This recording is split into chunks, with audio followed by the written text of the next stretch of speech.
Hello दोस्तों, स्वागत है आपका अपने चैनल में। दोस्तों, आज की इस वीडियो में हम बात करने वाले हैं उत्तराखंड के हरिद्वार में स्थित हर की पौड़ी के बारे में कि आप यहां कब जाएं, कैसे जाएं, यहां रुकने और खाने पीने की क्या क्या सुविधा है और हर की पौड़ी में आप स्नान कैसे करें और साथ ही यहां पर स्नान करने के बाद आप हरिद्वार में कहां घूम सकते हैं। तो यह पूरी A to Z complete information मैं इस वीडियो में आपको दूंगा।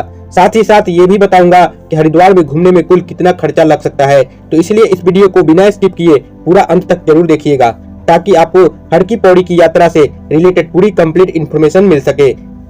तो चलते हैं और वीडियो को स्टार्ट करते हैं और बात करते हैं कि हर की पौड़ी के बारे में। हरिद्वार की सबसे प्रमुख धार्मिक स्थलों में शामिल हर की पौड़ी का मतलब है भगवान विष्णु के चरण, जहां हर साल लाखों की संख्या में श्रद्धालु गंगा स्नान करने आते हैं। और उत्तराखंड हिंदू धर्म के लिए न सिर्फ बेहद अहम राज्य है बल्कि देवभूमि उत्तराखंड में हिंदू आस्था से जुड़े बड़े बड़े धार्मिक स्थल भी मौजूद हैं, जिनमें 4 धाम गंगोत्री, यमुनोत्री, केदारनाथ और बद्रीनाथ स्थित है। और हिंदुओं में ऐसी मान्यता है कि हर की पौड़ी में गंगा स्नान करने से सभी पापों का नाश होता है।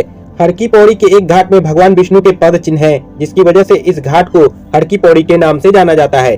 दोस्तों, अब बात करें कि आप हर की पौड़ी कब जाएं। वैसे तो आप यहाँ पर कभी भी किसी भी समय जा सकते हैं, लेकिन यहाँ पर जाने का सबसे सही समय सर्दियों का मौसम यानी कि नवंबर से मार्च तक के महीने को माना जाता है, क्योंकि जनवरी के महीना में यहाँ पर बहुत ही भव्य महाकुंभ का मेला लगता है, जिसमें श्रद्धालु गंगा स्नान करने के लिए देश विदेश से लाखों करोड़ों की संख्या में हर की पौड़ी पहुँचते हैं। दोस्तों, अब बात करें कि आप हर की पौड़ी कैसे पहुँचे। वैसे तो आप यहाँ पर by plane, by train, by bus बड़ी आराम से ही यहाँ पर पहुँच सकते हैं। दोस्तों, यदि आप हर की पौड़ी ट्रेन से जा रहे हैं तो यहाँ का निकटतम रेलवे स्टेशन खुद हरिद्वार रेलवे स्टेशन है, जो कि देश के विभिन्न शहरों की रेलवे स्टेशन से रेल मार्ग द्वारा काफी अच्छी तरीके से जुड़ा हुआ है, जिससे कि आप अपने देश के किसी भी रेलवे स्टेशन से ट्रेन पकड़कर डायरेक्ट हरिद्वार रेलवे स्टेशन तक पहुंच सकते हैं। और यहाँ से हर की पौड़ी की दूरी लगभग 2 किलोमीटर है, जिससे आप वॉक करके या फिर ऑटो से 10 रुपया देकर पूरा कर सकते हैं। दोस्तों, यदि आप हर की पौड़ी फ्लाइट से जा रहे हैं तो यहाँ का नजदीकी एयरपोर्ट देहरादून में है, जो है जॉली ग्रांट इंटरनेशनल एयरपोर्ट,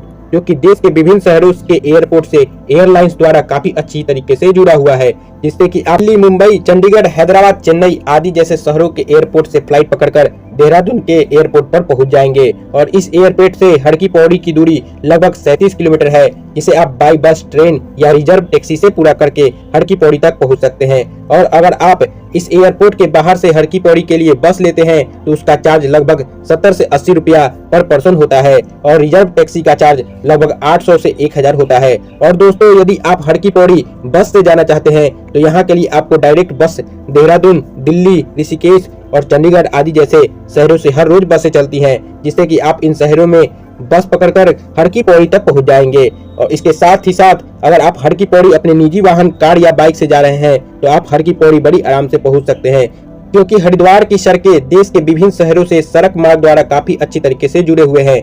और साथ ही यहाँ की सड़कों पर आपको जगह जगह पर कई सारे रेस्टोरेंट, होटल और पेट्रोल पंप आदि जैसे सारी सुविधा देखने को मिल जाएगी, जिससे कि आप रास्ते में खाते पीते मौज मस्ती करते हुए अपने निजी वाहन द्वारा हर की पौड़ी पहुंच जाएंगे। और यहाँ हर की पौड़ी के पास में ही बहुत बड़ा पार्किंग स्टैंड भी बना हुआ है, जहाँ पर आप लगभग 200 रुपया में 24 घंटे के लिए अपनी कार को पार्क कर सकते हैं। दोस्तों, अब बात करें कि आप हरिद्वार में कहाँ पर स्टे करें।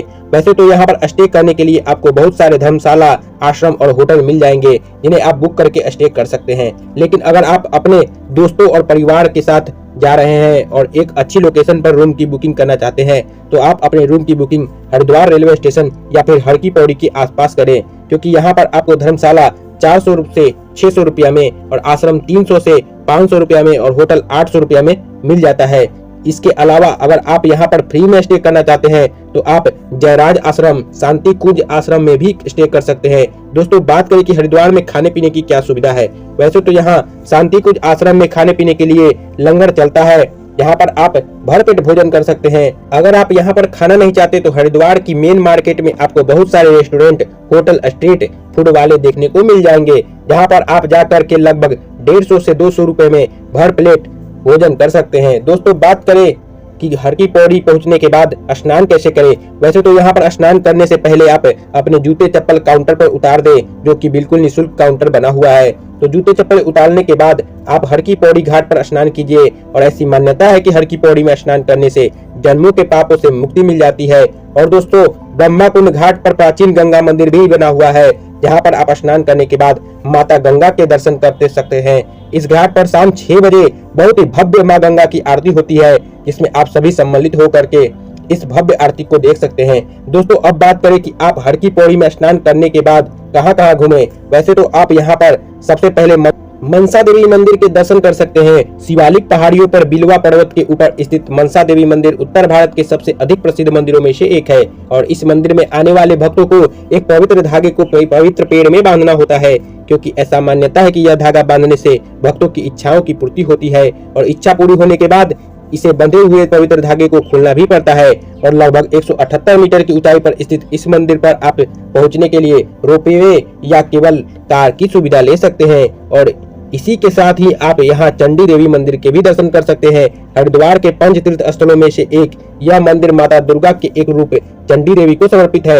यहाँ पर दर्शन करने के लिए बहुत ही दूर दूर से श्रद्धालु आते हैं और पहाड़ के ऊपर बना हुआ यह मंदिर चारों तरफ से हरियाली बिखेरता हुआ यात्रियों के बीच ट्रैकिंग के लिए भी लोकप्रिय है। इसलिए अगर आप हरिद्वार आए तो यहाँ पर दर्शन जरूर करनी चाहिए। इसी के साथ ही आप यहाँ भारत माता मंदिर भी घूम सकते हैं। हरिद्वार के प्रमुख आकर्षण स्थलों में शामिल इस मंदिर को मदर इंडिया टेम्पल भी कहा जाता है और लगभग 180 फीट ऊंचा यह मंदिर 8 मंजिलों का मंदिर है। यहाँ पर एक मंजिल में विभिन्न देवी देवताओं की मूर्ति और उससे जुड़ी पौराणिक कथा जानने को मिलती है। और भारत के स्वतंत्रता सेनानी को समर्पित इस मंदिर का निर्माण स्वामी सत्यमित्रानंद गिरी द्वारा करवाया गया था। इसी के साथ ही आप यहाँ दक्ष महादेव मंदिर भी देख सकते हैं। हरिद्वार के सबसे प्रसिद्ध मंदिरों में से एक यह मंदिर भगवान शिव जी को समर्पित है, गंगा नदी के किनारे स्थित, जिससे कि यहाँ पर अब हमेशा श्रद्धालुओं की भीड़ लगी रहती है। और इस मंदिर का नाम माता सती के पिता राजा दक्ष प्रजापति के नाम पर पड़ा है, इसलिए आप यहाँ पर दर्शन करने जरूर जाएं। इसी के साथ ही आप यहाँ सप्त ऋषि आश्रम भी देख सकते हैं। यह जगत दुनिया भर के ऋषि संतों के लिए एक आकर्षण का केंद्र है। पौराणिक मान्यताओं के अनुसार इस स्थान पर 7 महान ऋषि कश्यप, वशिष्ठ, विश्वामित्र, चंद्राणी, भारद्वाज, अटरी और गौतम जी तप किया करते थे, जिससे कि इस स्थान को सप्त ऋषि आश्रम के नाम से जाना जाता है। दोस्तों और भी ऐसे कई सारी जगह है यहाँ पर आप सभी घूम सकते हैं, जैसे स्वामी विवेकानंद पार्क, शिवलिंग पतंजलि योगपीठ, क्रिस्टल वर्ल्ड, भीम गोड़ा कुंड, माया देवी मंदिर, राजा जी नेशनल पार्क आदि जैसे हरिद्वार में घूमने की जगह यहाँ पर आप सभी घूम सकते हैं। दोस्तों बात करें कि आपका हरिद्वार में घूमने और दर्शन करने में कुल कितना खर्चा लग सकता है। वैसे तो अगर आप यहाँ पर घूमने के लिए 2 दिन का प्लान कर रहे हैं तो उसमें आपको कुल खर्चा लगभग 5000 से 6000 पर पर्सन लगता है। और वहीं अगर आप यहाँ 3 दिन का प्लान करते हैं तो इसमें आपका कुल खर्चा लगभग 7000 से 8000 तक लग सकता है। और इन 3 दिनों में आप हरिद्वार के सभी पर्यटन स्थलों को काफी अच्छी तरीके से घूम सकते हैं। इस खर्चे में मैं आपके ट्रेन की टिकट, फ्लाइट की टिकट और बस की टिकट का चार्ज नहीं जोड़ा हूँ, क्योंकि यह सब आपके ऊपर डिपेंड करता है कि आप हर की पौड़ी किस शहर से जा रहे हैं, तो इसलिए सारे खर्च यह आप पर डिपेंड करता है। तो दोस्तों इस वीडियो को यहीं पर समाप्त करते हैं। यदि यह वीडियो आप सभी को पसंद आता है तो इस वीडियो को लाइक करें, सब्सक्राइब करें और शेयर करें। धन्यवाद।